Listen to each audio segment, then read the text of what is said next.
Today, I've got Monica Stewart with me. Monica is a very seasoned startup sales veteran. She has worked at early stage startups. She's been at a couple companies, at least two that have been acquired, Four. including Trello. Sorry, four that have been acquired.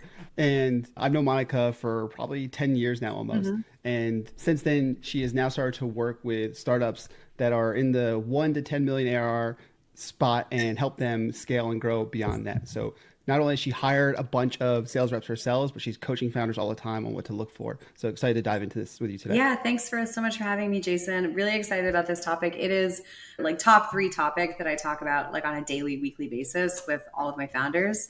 So really excited to chat with you about it today.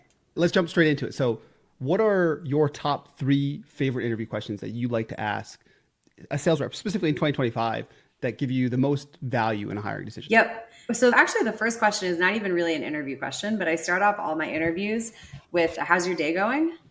And it's such a Scorpio move on my part because it's not a casual question at all. Like I'm definitely dissecting their answer. And what I'm looking for is, are they like super negative?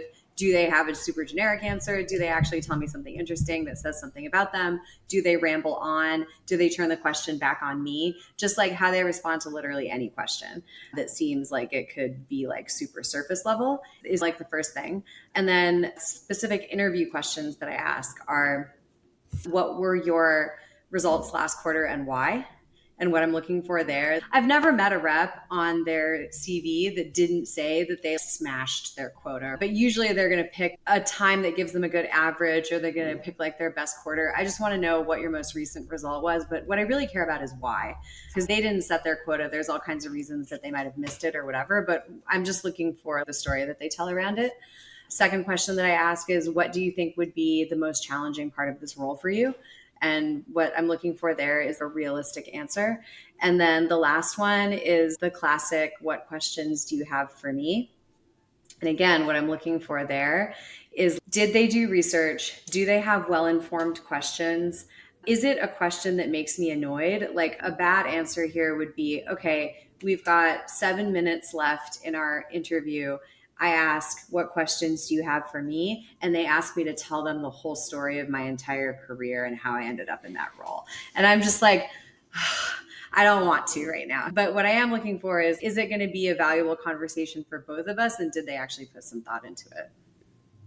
So that part's interesting because a lot of people will wait till the very end of the interview to say, "Hey, do you have any questions for me?" Yeah. So why do you like to front load that question? Or why do you ask it earlier on? I do ask it at the end of the interview, but I guess what I'm saying Oh, is, yeah, sorry. no, I definitely ask it at the end, but what I want from them is like an end of the interview appropriate question. Don't ask me a question that's going to take me 15 Yeah. minutes to answer.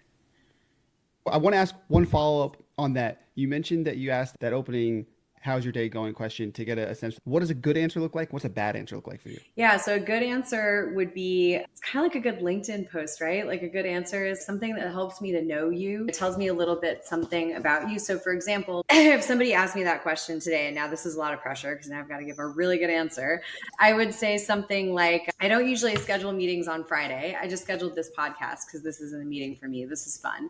And this morning I took a little bit of extra time. I went for a walk. I got like a cortado at my favorite coffee place instead of making it at home.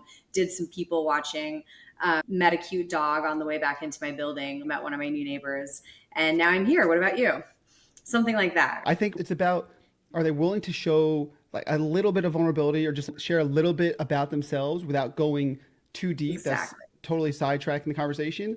Or they're just like, "Oh yeah, I spent all day prepping for this interview, so now I'm here." You want to find Right. that person that shows their likability in Exactly. some ways, right? And like how aware they are of the situation that they're in. So Yes. I like that it is a very intentional and purposeful question and not just a A throwaway, 100%. especially in interviews when like you have such limited time. Yeah, because it's a proxy of how they're going to behave in the sales conversation. If I put them in front of customers, are they going to be that rep? It's Friday, can't complain. Or are they actually going to be connecting with people? I know you have a favorite interview exercise that you like to give reps that will tell you a lot. So why don't you walk us through that? Yeah.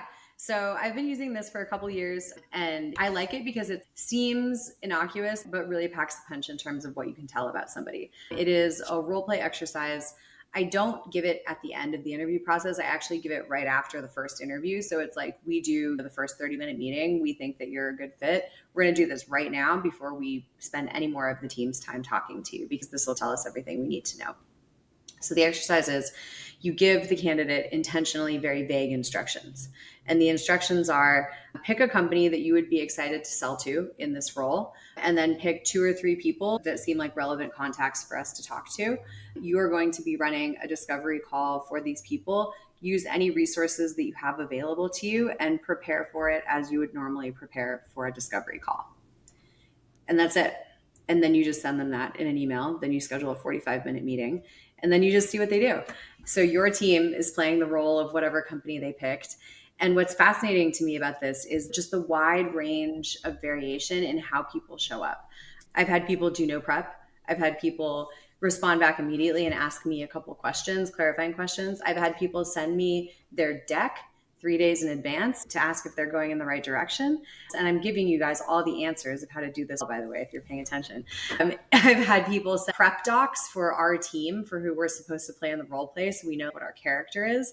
And then I've had people do none of those things. And so then the meeting happens. At the beginning, you ask them, what company did you pick and why did you pick that company? Who are we supposed to be and why did you pick those people?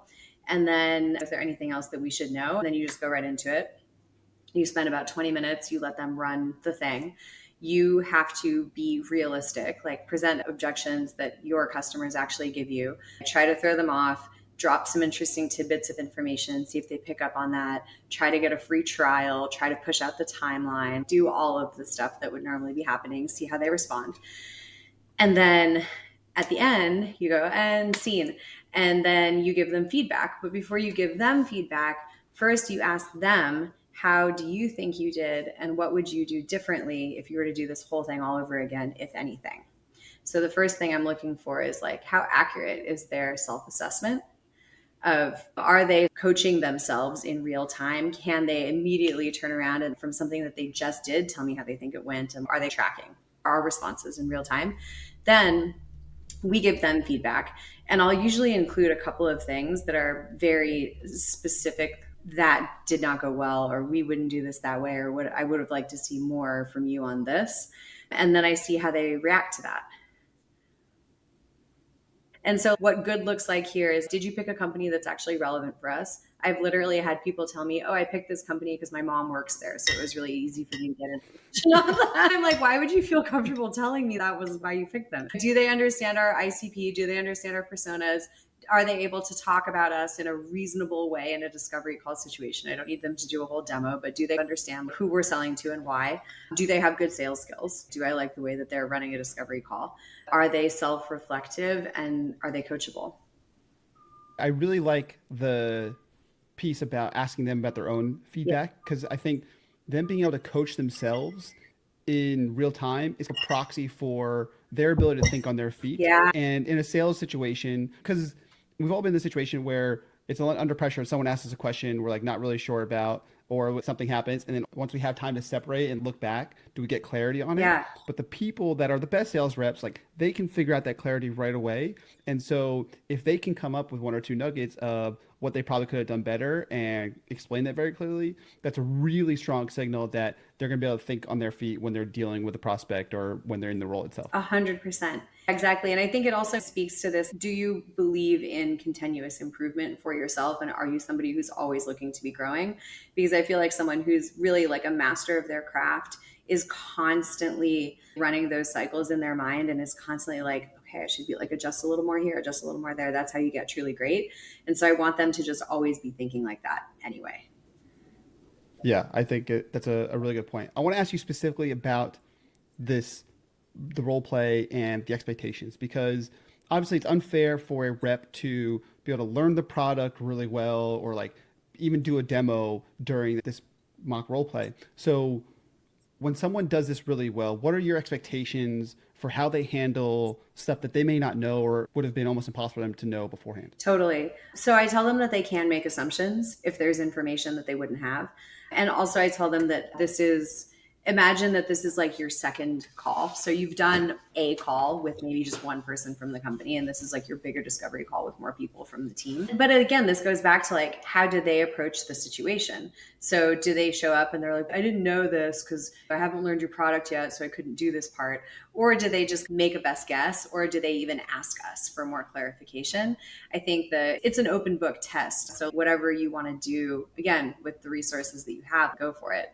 But I think something that I am looking for is, do they have a decent understanding of what our value proposition is? Not technically how the product works, but who are we talking to and what is the problem that we solve for them overall? And I'm expecting that once they have A, decided that they want to apply for the job, and then B, had one conversation with our team and hopefully done some research, they should be able to get that. And it is interesting, like sometimes you'll see things consistently come up with candidates doing this exercise that's even feedback for us as a company, where we're like, yeah, I guess that's not really clear in the way that we describe what we do on our website. But we're not really like dinging them on that. What we're looking for is, do you get it on a general level? And also, can you be self-reliant and learn quickly?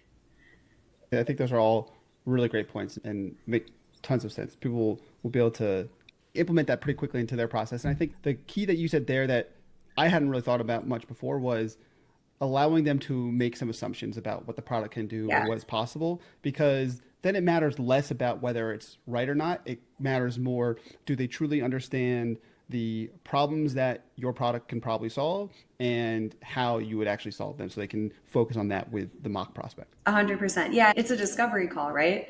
So this is also why I have them do it for our product and not for the product that they're selling now, because I don't want to hear your pitch. I want to hear how you run a discovery call, and actually, especially how you run a discovery call when you have incomplete information. Because what I want them to do is I want them to bias towards leaning on their sales skills and asking more questions. What is a red flag that you've learned to spot early on that has you immediately end an interview or disqualify a candidate? Being overly negative and taking zero accountability for your story up until now. So if I'm interviewing somebody and they're like, yeah, I went to this startup, didn't have product market fit, went here, there was no enablement, like the team was crazy. I had three VPs of sales in a year. But then it's just like always that. I'm like, okay, man, either you're just really bad at picking companies, which that also raises some questions for me, right? What is your true north for your career even? Like, how do you even make decisions in your life? It's probably showing up in other ways too. Or more likely, what it probably is, somebody who is not able to actually have accountability. And that's why those previous roles didn't work out for them specifically. Yeah. I think that's like probably the main thing that I would look for. And then other like smaller red flags that don't come up as much anymore, but used to a lot, are people that like very clearly are just joining because they think it's going to be like some big startup success story. And like they ask a bunch of questions about equity in the first interview and things like that. And I'm like, you've got 2 years of sales experience. We're at 5 million ARR. Slow your roll. Let's just make some money first. I think the negative component is so important, especially in sales, right? Because the role is mostly negative in many ways. You need someone that's got the positive outlook. And like everyone deals with constraints. Mm-hmm. There are constraints in every role. And so I'd rather hear what the constraints were and what you tried to do to tackle them, as opposed to, hey, I had to deal with this, I had to deal with that. Yeah, totally. We need resilience for sure. Yeah. Think about the best rep that you've ever hired, or one of the best reps you ever hired. Was there a single trait that stands out about them that you knew was going to make them a star? Yes, definitely. His name was Mike. I hired him. He was actually one of the first people that I hired that I directly managed. Like I managed SDR teams in my first startup role at Panjiva, but I was also like a quota carrying enterprise rep. This was like my first, like my person. And he had no sales experience. He was a geological surveyor before I hired him. He moved to New York City because his girlfriend, who is now his wife, got her dream job. And so he followed her to support her in her career. Love that. And what made him so great, and what I saw about him in the interview, he did great interview exercise, by the way, tons of research, asked amazing questions. He was just so dedicated to learning and getting it right. Like he was the epitome of doesn't want to be right, just wants to get it right.